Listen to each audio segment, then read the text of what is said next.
Yes. Let me put my sunnies on so people can't see. Your crow's feet. Yeah. Me too. Nicole, that's what Nicole was like. She was like, you're starting to get crow's feet. You must put on this tallow cream. You know what you're saying. Stop saying it. There you are. Hello, Auntie. Hello, Johan. Cheers, man. Cheers. Cheers. What Yeah. a glorious, Beautiful what late February day. is this? To quote the Big Lebowski. Mm. What day is this? We're not nihilists. We're No. pacifists. Yeah. No. We enjoy a good beer, though. We enjoy good beer and we love Six Nations. Like rugby in general. It's turning out to be super intriguing. Yes, Well, we'll get to it all, but Yeah. just like Ireland suddenly back from the dead, Yes. Wales back from the dead, Yeah, Scotland yeah. like in no man's land. Yeah, Scotland's sort of become the up and down team. Yeah. Very rubbish and then Lose to very Italy good and then and then- not good. Yeah. Or maybe there's a common denominator, and maybe it's England. Maybe everyone just beats England, other than Wales. Yeah, I need to get a few things out of the way without trying to be too rough on the English. But I've sort the of English are too many. the English are too many. I've sort of thought about something yesterday that I just want to say, and that's not going to be that bad, but it's actually some of it's is a compliment. Get it off your chest. So I think that they are actually really good, the English, and the English rugby team we're talking about now, not the English in general. English cricket team. And they can be very good, and they have good players, and they've got a huge pool of players to pick from, and I think they've got good coaches and everything and stuff. The biggest problem is what they say. That's the biggest issue, is what the press say and what the players say, the statements they make, because you put a huge target on your back and you make everyone despise you. And when everyone who plays England, because of the way they carry on and because of the way Pollock carries on, is that everyone wants to beat them so badly that they just play out of their socks when they play England, because of the way they act and because of the things they say, like, we want to meet the Springboks in the final and we're the best in the world and this and that, and all we need to do now is play the Springboks, and that's that was huge in November. And before the tournament they say, no, we're going for the Grand Slam. They haven't even played a game and they're already saying that they want to win all their games. Yeah. We're not just going to win the Six Nations, we want to win every game. And that just tone it down. Rugby's about hard grind and being humble and about focusing on the next game only. Fly under the radar a bit, but don't put yourself out there too much. There's so many articles again this morning about that poor kid. I mean, everything is about Pollock. You know. What are they saying? Are they because of the yellow? Yeah, they're saying that it's not. I just read one now while I was just before I came here, that breaking tackles or making a fancy pass doesn't make you the great or one of the best ever, or playing for a couple of years doesn't make you great or one of the best, and this and that. It's about the work you do off the ball, the amount of tackles you make. It all adds up, and I actually almost feel sorry for the guy, because I don't think he's doing himself any favors because of the profile he's creating and the profile that the press is creating of this poor guy. Because now you have a bad game and everyone is like, yeah, you see, lay into him. So many things, and it's all about Henry Pollock. The guy's almost bigger than rugby. Almost like it's his fault that they lost. It's all his fault that they lost, you know. And reminds me a bit of a Bobby. I think you said it yesterday, of a Bobby Skinstad. It looked so great on the attack for the first part of his career, and didn't do as much in the rest of the game. So, like an offload or a line break, or a chip and chase. A chip and chase. That's not what defines you as a rugby player. Oh, you flicked a prayer. Yeah. Yeah.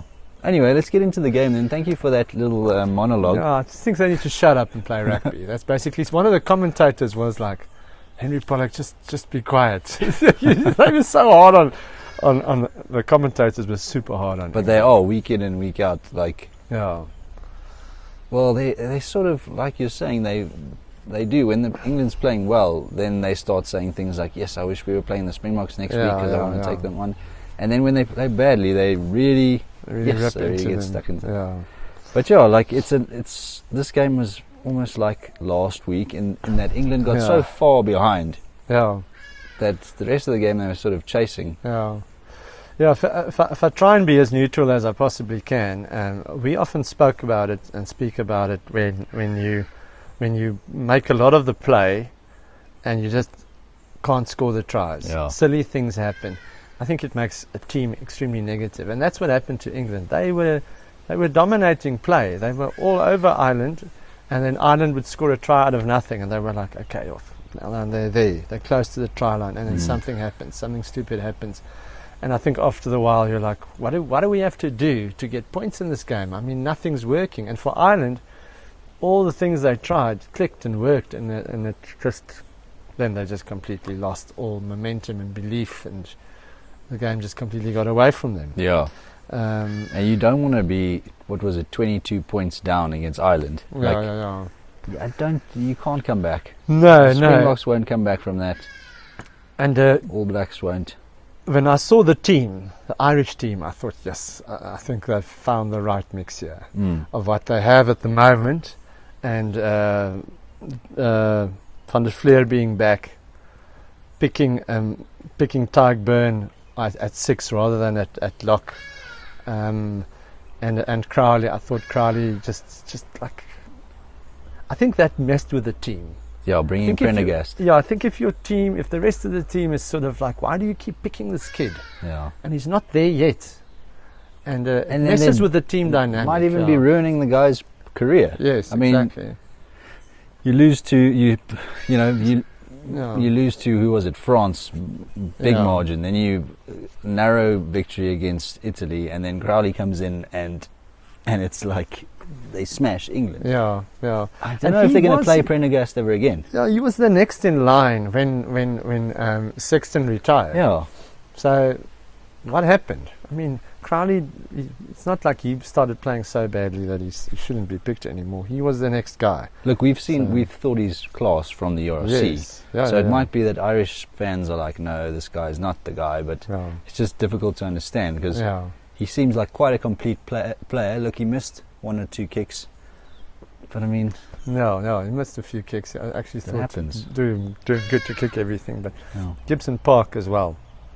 I doubted McCloskey a little bit, but yes, Aki's not going to get his place back. That guy's got he's got size and pace. Yeah, and the intensity that he played with was amazing. He was very involved there in the first 15 minutes. And the line breaks from Ireland, so easy to find space. Easy. Yeah. Is that bad defense? Did they figure something out? I don't know. They looked far more fluid, like what we're used to from the Irish. Yeah. They're in their back line. Yes. Yeah. And Bella Kuhn, I also thought, is a really good selection. Good in the air, big, strong guy, fast. Yeah. They should stick with him unless someone else comes back who's injured or something. But I thought he was excellent. Well, I thought O'Brien as well. Did O'Brien come on for him, or did he come on for? No. James Lowe got injured. James Lowe got injured. Yeah. So O'Brien was also excellent. In general, I think when I saw the front row as well, they didn't start with Finlay Beelum. I thought it's going to be a difference, and then they still got scrummed. They still got scrummed, but they won a few scrums as well, and they managed to sort of, when it was their ball, they managed to get it out quickly enough so that they can play. It wasn't like a complete scrum dominance like last weekend. And some of the penalties, I thought, maybe, but wasn't so clear cut. Yeah. It was better. The scrums were better. Scrums are definitely better. Lineouts were good. England lineouts, terrible, horrific. Yeah. And the coaches is a lock. Yeah. No, it was terrible. The defensive lines were terrible. The line speed was bad. Ball security at the ruck wasn't good. There was no standout player for England. Ollie Lawrence. They said Ollie Lawrence was probably their best player. He's consistent. He's consistent. He's a big guy. He made meters. He broke tackles, but no one else really. They just seemed flat. They seem extreme. Yeah, they seem useless. they seem like typically we've been built up so much. We believe we're the best in the world, so we just need to show up, and then we'll smash everyone. I don't know. That's also a crazy thing to say, but that's what it seemed like. I just really don't like what they're saying. Yeah. Look, I thought that the Scotland game was like this fluke, you know. Sometimes the game. Also thought sometimes it happens that you get a yellow card and suddenly the game gets away from you. Like, how many games have we seen with the Springboks in the past? Like, where it's just everything goes wrong in the first 20 minutes, you know. But watching this game, it's kind of like this is now the second week in a row that they look flat and nothing's going right. But so many not smart rugby smart things. Like there was that Pepper guy, and Ireland had the ball close to their own try line, and he kept on trying to counter-ruck off his feet, and eventually Jamison Gibson-Park was like, I don't know what to do with the ball because this guy keeps... And then they conceded the penalty, and the commentators were also like, let them kick the ball out shallow, you get the ball back. And this kid keeps, I don't know, Pepper, I hardly know the guy. He kept going and going. Eventually he was just lying all over the ball. And they conceded a penalty. So many silly things. Lack of composure. Can you say lack of leadership when a guy is playing, your captain's playing his 100th test? No, it can't be. Like there was a clean out that was sort of on the guy's chest, and then he bent backwards like this. And Itoja was like, did he touch his head? He was trying to bully the ref into a decision. He was like, did he touch his head? Did he touch his head? Just answer me. Did he touch his head? And he was like, yes. He moved up from his chest onto his face. It's a rugby collision. It's nothing. Carry on. They're grasping at straws. They're trying to find stuff. And we thought they were there, and they're not there. They're not there. Tell me, you said something was controversial for you. There was a try that was disallowed. You said that, I think it was O'Brien that went up for the ball against Stewart. Oh, yes. So you figured that, what I saw, I thought that it looked like he was tackling Stewart in the air. They were sort of not exactly at the same height. Maybe, like literally, Stewart was maybe 20 centimeters higher than O'Brien. And then when they came down, he sort of had his hand on his shoulder, on Stewart's shoulder, and I thought it wasn't enough to call it a penalty. And then Gibson Park was straight through for the try. So I just think we need to be careful that any touching in the air, or if one guy is slightly higher, I mean Stewart's taller than O'Brien. He's taller than him anyway. So I thought it was a good contest. Both of them went up. The ball came loose and someone caught it and ran through. I thought there were a few decisions that actually went England's way, even though they lost the game. I thought both referees, because they had to change the ref, I thought both referees actually favoured England a little bit. Nothing too crazy, 50-50 stuff went England's way. And kind of speaks to how much better Ireland was. Ireland just, they played them, it's almost, and I hope it is for them, it was also almost a game where they played themselves back into form. Because the start of the game, they still, even though they scored tries, they didn't look amazing. And as the game went on, they just did some amazing stuff and some amazing individual brilliance. And Doris looked his old self, Van der Fleur. Tyke Byrne was even unbelievable. A guy like McCarthy. Joe, like just being a nuisance and getting the ball and like breaking away and that sort of thing. No. It was like a passionate game for Osborne, everyone, guys who had bad games recently were good today. Were good yesterday. Well, like you say, let's see if it's like going to be consistent now, whether they're going to be. Remember in November when they absolutely smashed Australia, and we had to play them the next week, and I thought, yes, maybe Ireland's back, because they had seemed a bit flat last year, and then against us they weren't so good. So let's hope, and we'll see if they really are back in form. I think the thing is still going to be that a lot of these oaks that lifted themselves for this game are in their 30s. It could be a thing that's a problem with the Springboks as well, but we're not talking Springboks now. Let's not talk about that. But there's not enough youth coming through yet, especially front row. Is McCloskey, how old's he? No, he's been around for quite some time. He's not a youngster. No, he's not a youngster. So very few guys really bursting onto the scene that are young oaks. Like a lot of the props that are in the mix, I hardly know them.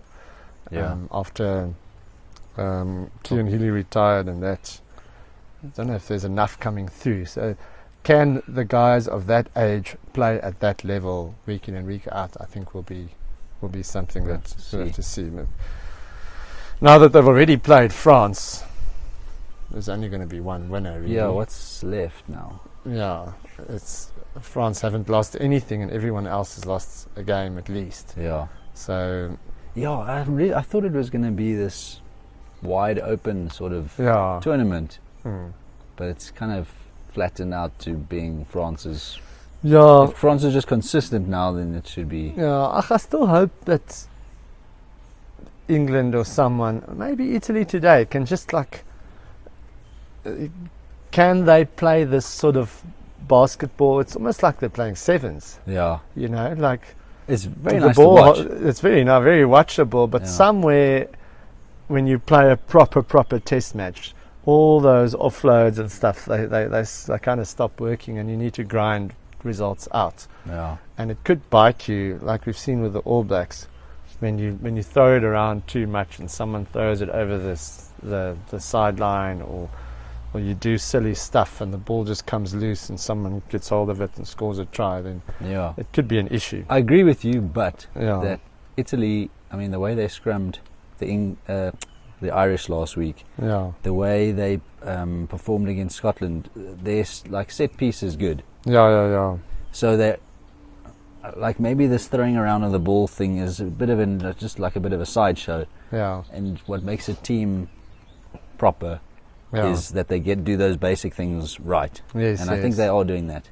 Yeah, I think they're basically ticking all the boxes. I'm trying to find ways in which they can lose, because I think that they're becoming the World Cup favourites now. France. Oh, you're talking about France? Sorry, I was talking about Italy. No, I'm talking about France. Well, both. Both of them, It applies to both teams. Yeah. But the way the French play, hopefully. I hear what you're saying, that they do. There's a lot of this it's very loose, throwing the ball around. It's extremely loose, and it's almost like they want to score a try every time they get the ball. And you're right. It's kind of fizzles out against proper teams. Yes. And I'm saying proper, it's not very humble, but like the Springboks, for instance, in November. It worked initially, and they scored quick tries there in the beginning, and then as the game sort of became more of a test match, they started struggling. Yeah. You know, they were still creating those opportunities with the basketball stuff, but the passes stopped sticking. Yes. So if they can actually become supreme at handling and that sort of thing, then they will be a huge danger with that. Yeah. One of the commentators said that they were practicing the slap downs from kickoffs and high kicks, literally for hours, how to accurately slap the ball into a player's hands. That's stuff that you don't really see. Yeah, you don't think about that. You don't think about. So they're trying to make the game as fast as possible. And which is interesting. When it works, they'll smash teams, but it could backfire. It's an interesting tactic because they have some heavy forwards. Yes. So I wonder whether that is the best. Yeah. You know. But we'll find out later if Italy can just, if they can just limit them to not scoring 50 points. Yeah. You know. Yeah, Italy has a little bit of a mental block, I think. Yeah. We saw last week against Ireland. Yeah. They could have taken the game away from Ireland, but it's almost like they don't believe enough. They don't believe. When they in that moment, they kind of need a few things to go their way, like a decision. Yeah. You know, I thought there was a sort of a 50-50 decision with that forward pass. Yeah. But they scored a try off of. They need that sort of thing to go their way. The people, sorry, this is neither here nor there, but people who but see where the ball's released and where they catch it, and then they haven't seen the thing about the drift. There's so much about the drift. You can watch videos about when your momentum's going forward and you pass, the ball also drifts forward. So that whole thing of using a line, it's not a thing anymore. That's why they say the ball should be forward out of the hands. That's what was adjudged. Like the TMO said, it's clearly forward out of the hands, which I was close. Yeah, I didn't talk about last week. But I didn't think it was a foot pass, but in any case. Yeah, the point is, Italy is almost there. Yeah, they just need to make that next step. Wales were good against Scotland. Yes. I thought it was more of a game. Yes, very close. Very close. I think the Scotland deserved the win, but I wouldn't have minded if the Welsh won. Yeah, I feel like it's probably the correct outcome. Yeah, you just feel obviously bad for the Welsh fans. Yes. I mean, the last 2 weeks, those fans come out and watch, eh? Yeah, no, they have to turn it around. They have to. Well, maybe this will give them a little bit of belief, because that is a good Scotland team, and it's a team that's just hammered. It's a very experienced, very settled Scotland team. Yeah. I can name 3 Welsh players maybe, and we watch the URC. Yeah. It's like I said, how many changes they've made recently. Like from the end of year tour, changed like 12 players. Yeah. In any case, the rest is going to be interesting. Actually, looking forward to the France-Italy game. Italy today, yeah. Italy is doing so well. Yeah. So that's what I was talking about just now. Sorry, I wasn't being specific enough. Yeah. No. You probably literally said France, and I just in my mind I was thinking about Italy. But it does add something, like, with Italy playing the way they are. It adds something. It's not this dead rubber. Yeah. Well, not dead rubber, but like this. If you play that way, if you're also throwing the ball around against France, it could be like a 60-30 result. Yeah. You know? Yeah, kind of like or 60-22 from the Cats. Yeah. In Super 12. Yeah. Back in the day. Those are good days. In any case. Anyway. Is that it? Yeah, cheers. Cheers.